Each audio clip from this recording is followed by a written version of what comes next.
Ayan po, kulay ano po, parang galit na galit po yung ating dagat. Ayan po. Sobrang lakas lang po ng hangin.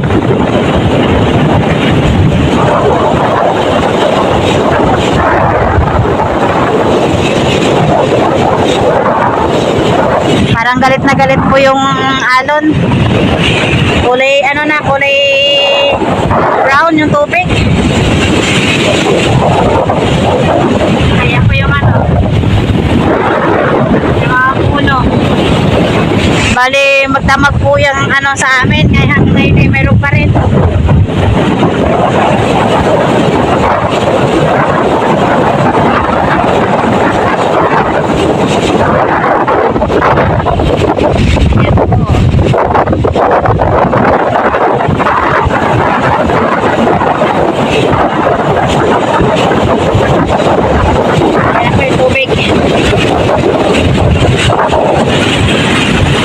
Nakakatakot.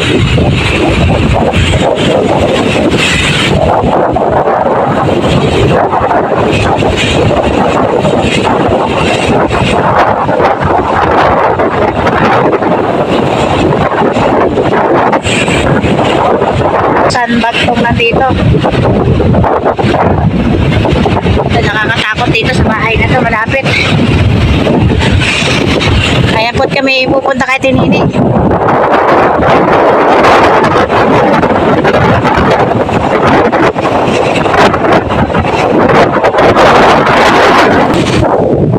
Kaya po dito po tayo sa Kanatinini. Kaya po sobrang lakas din. Ito yung mga ano na.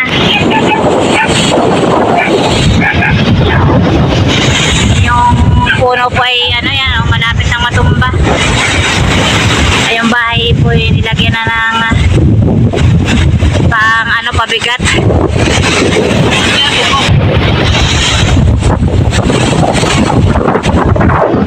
Ayan po yung bagyong signal number 4 Alis. Ayan po. Bali magdamag po kang malakas ang hangin. Yung ulan po ay papuso-puso lang. Ang malakas po rito ay hangin.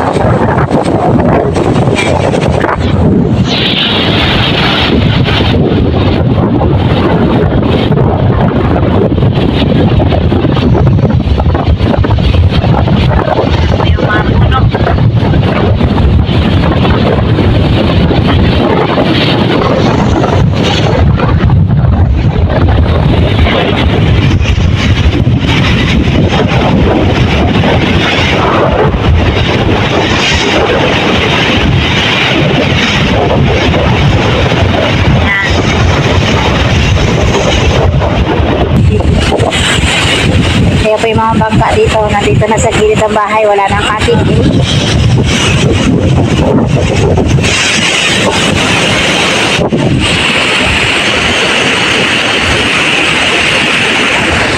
Kami iuwi na po, sobrang lakas ng hangin.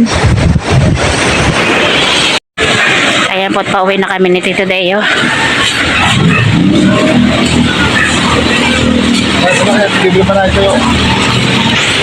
Ayan, bumili rin po kami ni Tito Deo ng talong. Naghahanap kami ng tuyo.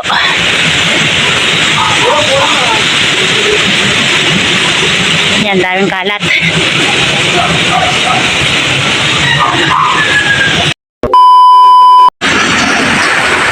Ayan po, tapo na ulit ay ganito pa rin po. Malakas pa rin po yung hangin at saka ulan. Ayan po. Maghahapon na ulit. Nakalakas pa rin.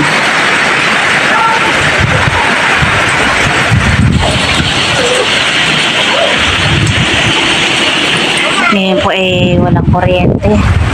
Magdamag pang maghapon walang kuryente.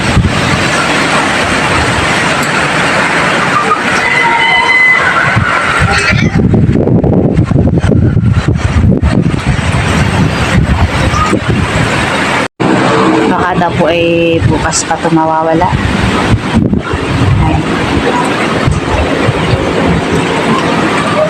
Magkagabi na naman. Wala na namang kuryente. The next day. Ayan po, good morning po mga katita. Ngayon po ay November 11. Balik na dito po kami ni Tita Day sa tabing dagat. Ayan po, may malaki pa rin po yung tubig. Kulay brown pa rin. Tsaka medyo malakas pa po yung hangin. Bali, kagabi po ay alas 11 po ng gabi, sumubot yung mga tao dito sa tabing dagat. Bali, pumunta po rin paggabi si Tita Day na alas 11. Dahil po yung mga ay nag-ano na, napunta na po ng alon. Ayan po, nandun na po lahat sa dulo yung mga bangka. Noong dito lang bangka. Dito po ay may bangka yun nung sinampan nila nung sa araw. At nagbalagbaga na po kagabi yung mga bangka. At hindi po na iayos maraming nasira bangka. Ayan po, dito po ay naano na po yung puno ulit. Tsaka is puno ng nyug at tsaka may isang punong kahoy. Ayan po't malakas pa rin, oh.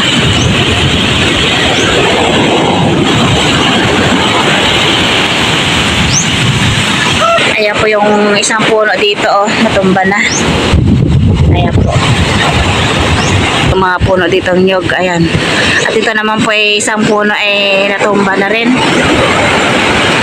Kalaki-laki po nito yung nakayanan talaga ng bagyo. Yan po yung bagyong iniwan ng bagyong Owan o Yuan. Ayan po.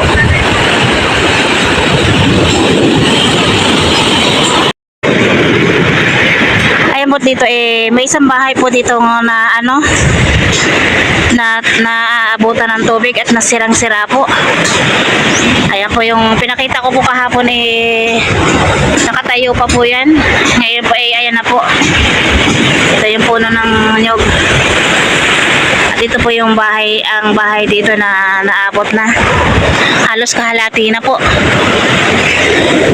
Ayan po. Baling mure po na na rin, natangay na. Kawawa naman. At yan na. Ito po yung mga sandbag.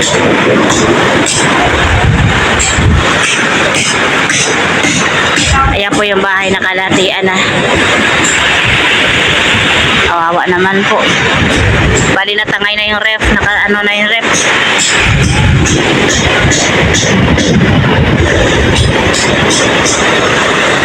Ayan po, yan pa rin po yung dagat. Ang lakas. Grabe.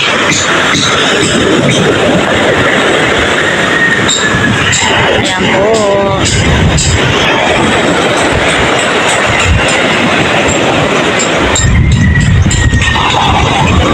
Ayan po yung isang puno ng nyug. Malapit na rin matumba.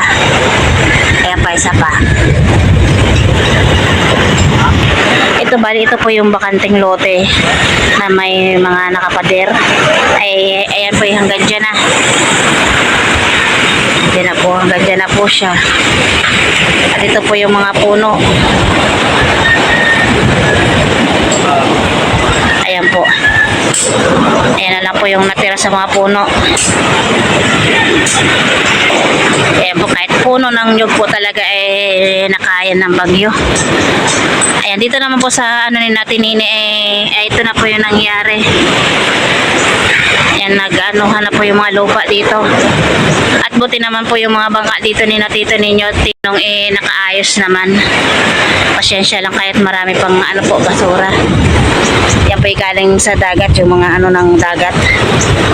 Ayan.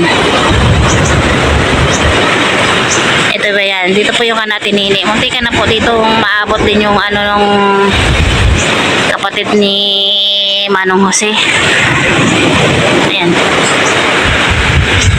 Grabe po, sobrang lakas po talaga ng bagyong Yuan Grabe lahat na Ayan.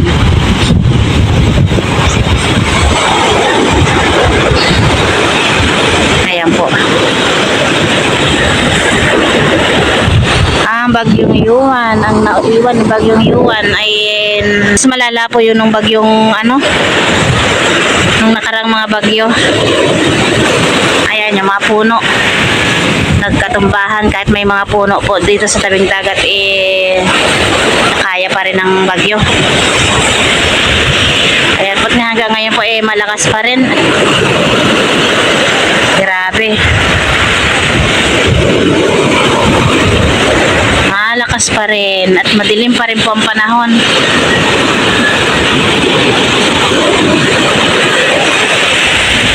Yan po yung mga puno.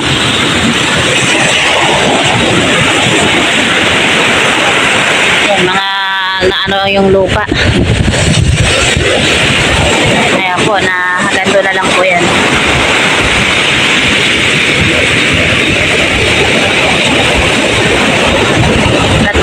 Nagsianuhan ng mga lupa. Ayan po. Kawawa naman po yung naanuhan ng bahay. Ito po yung yung dinadaanan namin dito sa gilid lagi. Ngayon yung may pader ngayon ay wala na, dito na. Ayan si Manong.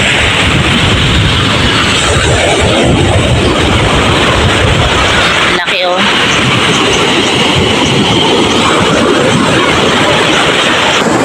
ayan po pala dito na pala. Hanggang dito po yung buti na lang yung malaking puno na yun matibay. Kung hindi, maraming mabagsakan na yung bahay. Ayan po. Ito yung maliit na sapa. Ayan po. Ay grabe. Ayan.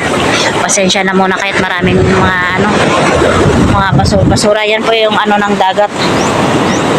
Yung sa dagat. Dahon-dahon sa dagat.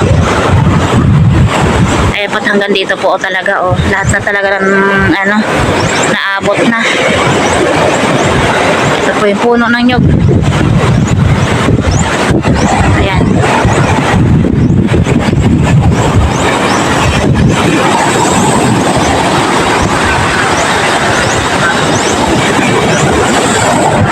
Ayun po pati yung kubo. Yung kubo dito nasira na rin. Ayan. Nabutan na rin ng tubig. Ito mga puno talagang nyug na tumba na talaga lahat. Yan po't maraming mga punong natumba.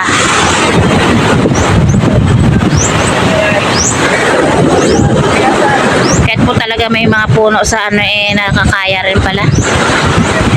Ayan po yung isang kubo na tumba na rin. Ayan po yung puno. Malakas pa rin po yung hangin at saka alon. Ayan.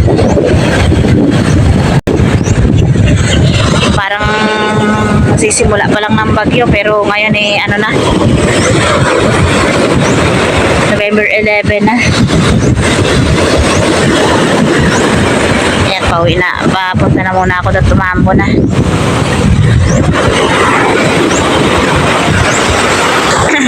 Ayan po, umuulan na naman. Lalong lumalakas pa rin ang hangin. Ayan po. Ito na lang yung malaking puro dito, hindi natumba. Ayan po, nandito na po kami sa Sara namin. Ayan po yung dito. Sabi ko hindi na ayos to kagabi, siguradong may masisira sa mga bangka.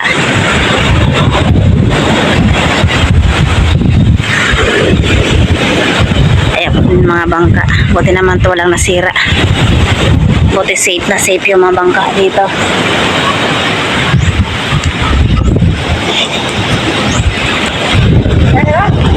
Ito yung bangka ni James. Ayan, pauwi na kami. At nang malakas ng ulan.